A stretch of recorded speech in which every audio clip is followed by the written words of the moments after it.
Ini aku baca chat ya dari tadi kan ada hadis Abu Daud. Doa Bapak kami, Bro. Hampir mirip, Bro. Coba ya. Kasih screen lah. Baru baca tadi. Mau mandi tadi mau izin kok ada ini tak lihat dulu. Nggak jadi. Ya ini ya. Mirip nggak sama doa Bapak kami? Tuhan kami Waduh. adalah Allah yang di surga, suci namamu, perintahmu berkuasa di langit dan di bumi. Sebagai rahmatmu di langit, jadikanlah rahmatmu di bumi. Ampunilah kami atas dosa-dosa kami dan kesalahan kami. Doa Bapak kami. Iya. Iya betul. Aku juga bingung. Tadi katanya bahasa Aramaiknya ini ada nih Pak. Syaratnya.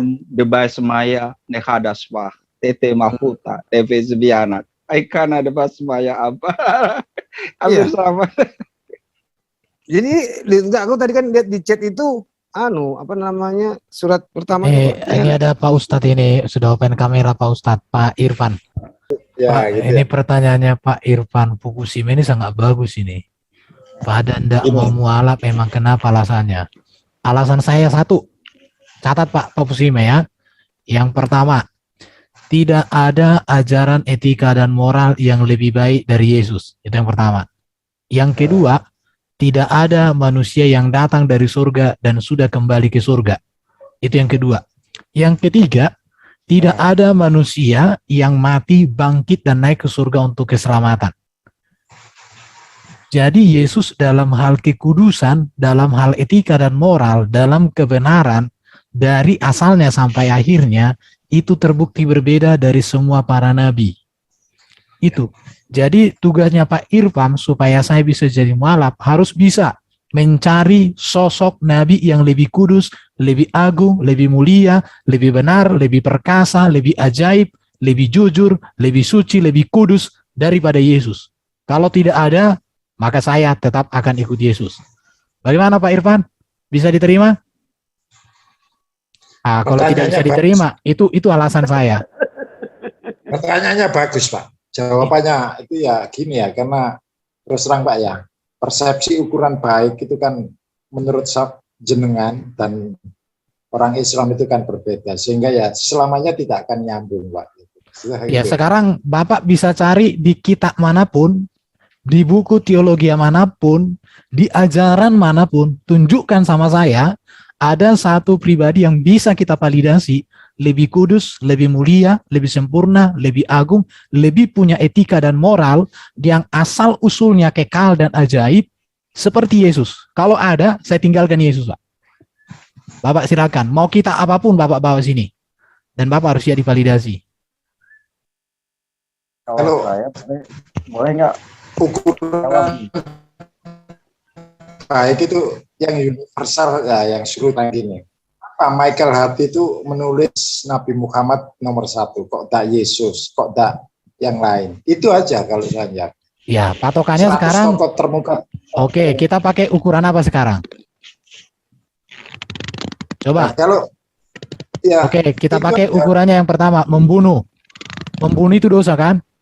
Dosa. Oke, Yesus tidak pernah membunuh. Benar, yang lain pernah membunuh, gugur.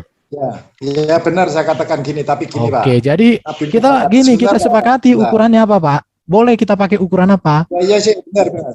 Ya, tapi segini, Nabi Muhammad itu berperang karena diperangi, gitu. Semua ya, Yesus, Nabi Pak. Iya tidak masalah. Iya tidak masalah. Ya, tapi Yesus mengatakan mengasihi musuh, mengampuni, memberkati musuh. Menurut saya ini ajaran. Sebentar Pak, semua nabi itu dihina, diejek, diolok, diperangi Pak. Mulai Nabi Adam sampai Nabi Muhammad. Itu makanya hanya Yesuslah nabi yang tidak pernah membalas kejahatan dengan kejahatan, tapi selalu berbuat baik kepada manusia. Bahkan ketika Yesus disalib, apa yang dikatakan Yesus? Bapa, ampunilah mereka, sebab mereka tidak tahu apa yang diperbuat. Bahkan Yesus mengatakan, aku bisa minta kepada Bapa mengutus malaikat untuk berperang atas nama dia. Tapi dia tidak lakukan itu. Kenapa? Jadi saya Pak gini, ukuran apa mau kita pakai? Ukuran hukum Indonesia kita nilai aja. Itu baru satu Pak. Kita pakai ayat yang lain tentang perkawinan. Yesus itu mengajarkan kesempurnaan satu laki-laki, satu wanita. sama seperti Adam dan Hawa, satu laki-laki satu wanita sebelum berdosa. Nah, ini Pak ukurannya sekarang. Makanya saya bilang begini, saya udah pernah membuat sebuah video tantangan kepada semua agama di dunia, semua orang-orang yang paling hebat di dunia ini. Tolong carikan saya satu sosok pribadi yang lebih kudus, lebih agung, lebih mulia dari Yesus. Saya tinggalkan Yesus. Ya, soalnya saya kurang paham tentang Yesus ya, Pak. Saya hanya Oke. Kalau Bapak kurang paham, Bapak Pak, silakan pertama, bertanya. Kawan-kawan saya akan menjelaskan. dari Bible itu juga saya kurang paham. Makanya Bapak baca lah Bible. Bapak gimana sih Bapak ini? Kalau Bapak masuk ke room apologet harus baca Bible. Sama seperti saya baca Quran. Sekarang di handphone saya ada ini Pak Quran. Saya sudah bacain. Saya download Quran. Biasanya saya punya kitab Quran juga. Tapi sekarang saya download. Tujuannya apa? Saya mau belajar Pak. Pokoknya kalau Bapak mungkin 3 bulan ke depan saya selesaikan baca Quran ini biar keren. Kalau saya baca Al-Quran tiap hari, Pak. Ya Sehari iyalah ini. Pak. Saya kalau Alkitab juga baca tiap hari. Tapi saya baca Kalau- juga Quran kalau- supaya apa? kalau- Supaya saya tahu. Kalau Bible saya enggak. Kalau Bible itu. Karena bagi saya Al-Quran itu terpelihara dan pasti. Gitu aja. Jadi sekarang di sini Pak Awe mau belajar Bible atau belajar Al-Quran.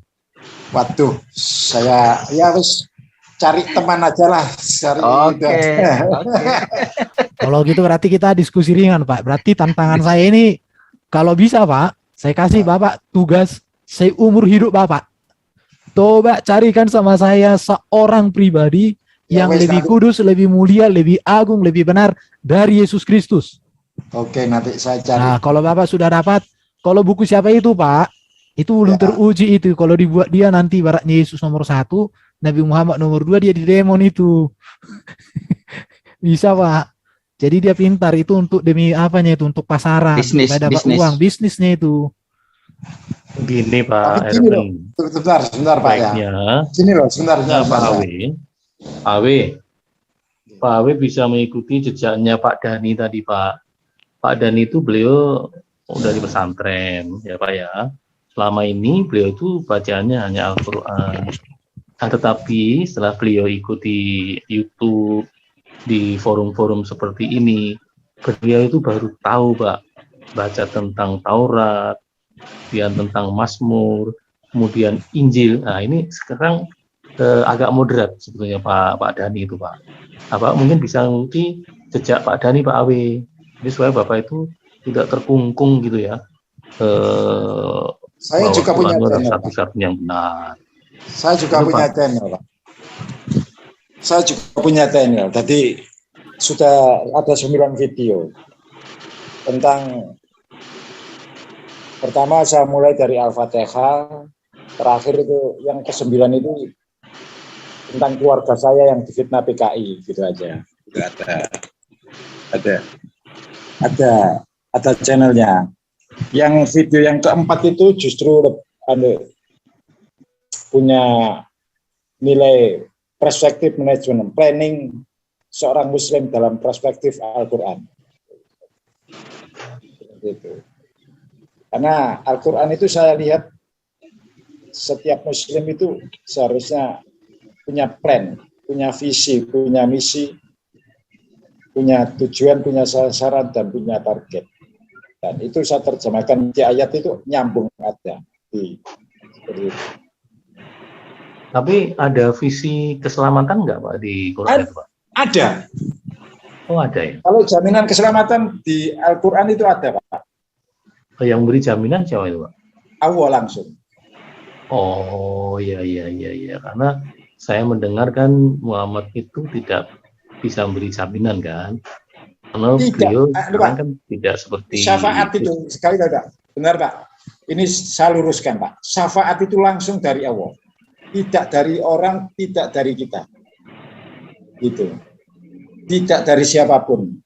Setelah saya pelajari Al-Quran, tadi selama ini yang pelajaran yang saya dengar, ternyata salah. Sekali lagi Pak, saya berbeda dengan mainstream. Syafaat itu langsung dari Allah. Tidak ada orang yang bisa beri syafaat. siapapun.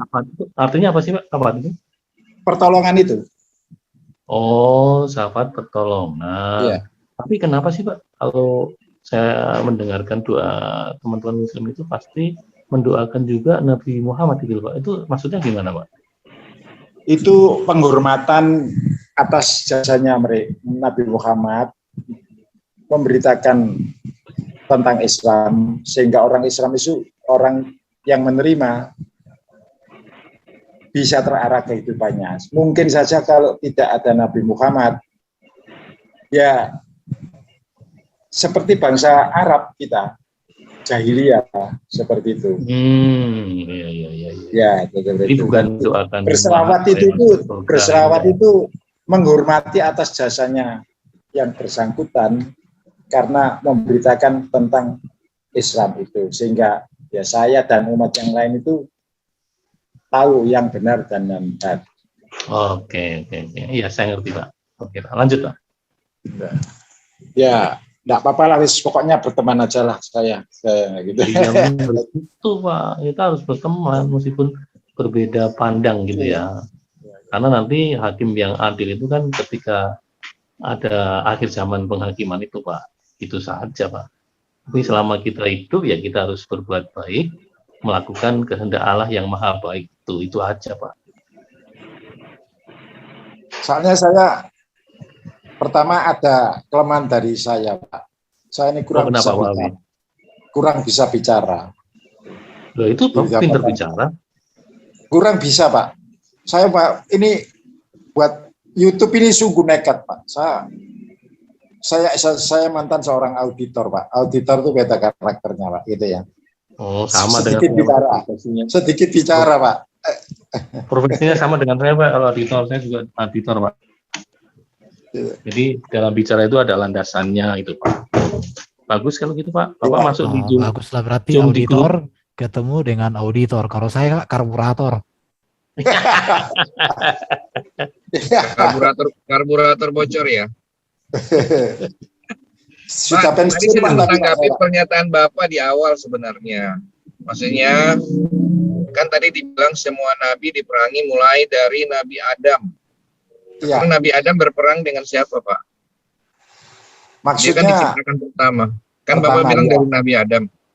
Iya kan umatnya itu menolak itu kan zaman Nabi Adam itu kan menyiarkan Islam itu kan ditolak oleh umatnya kan. Dapat berapa umat gitu saya lupa berapa itu. Artinya menolak, ada yang dikatakan gila, tukang sihir dan sebagainya, itu sudah segojangan dari wong Jawa gitu.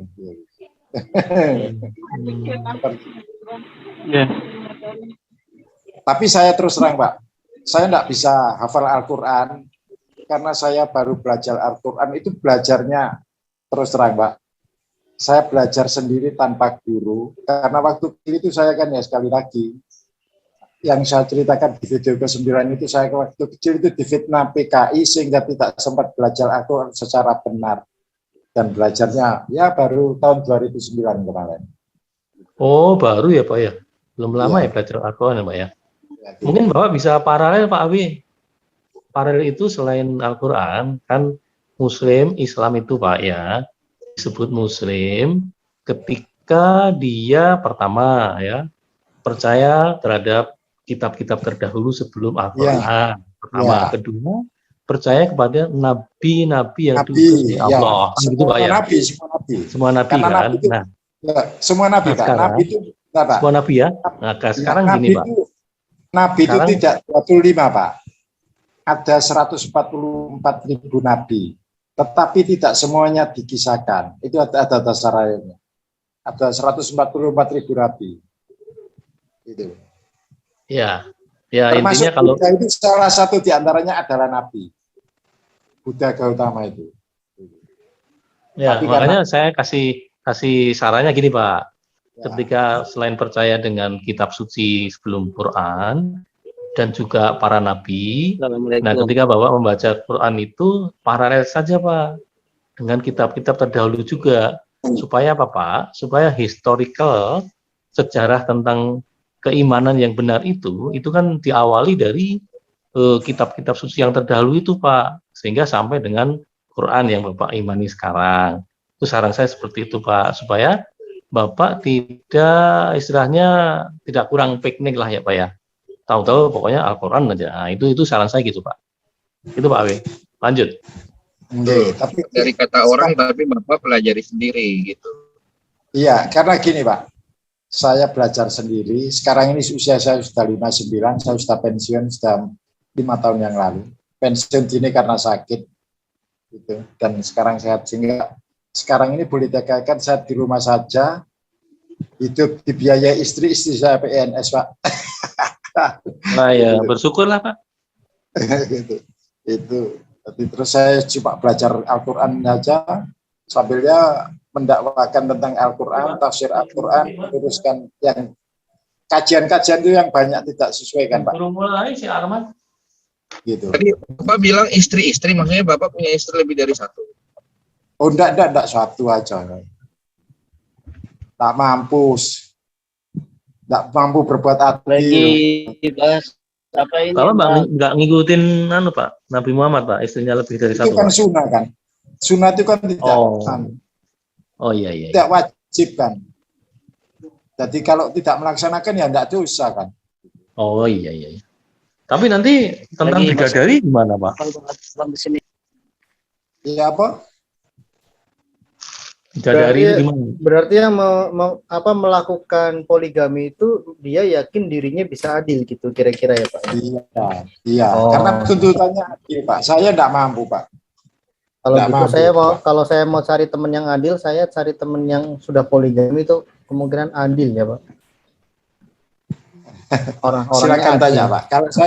Kalau saya merasa begini Pak, saya itu banyak kelemahannya. Tapi dengan kelemahan yang ada itu saya tampilkan, biarlah orang menilai saya, gitu aja. Makanya saya mengaku saya tidak bisa berbuat adil. Iya Gitu betul. aja. Benar.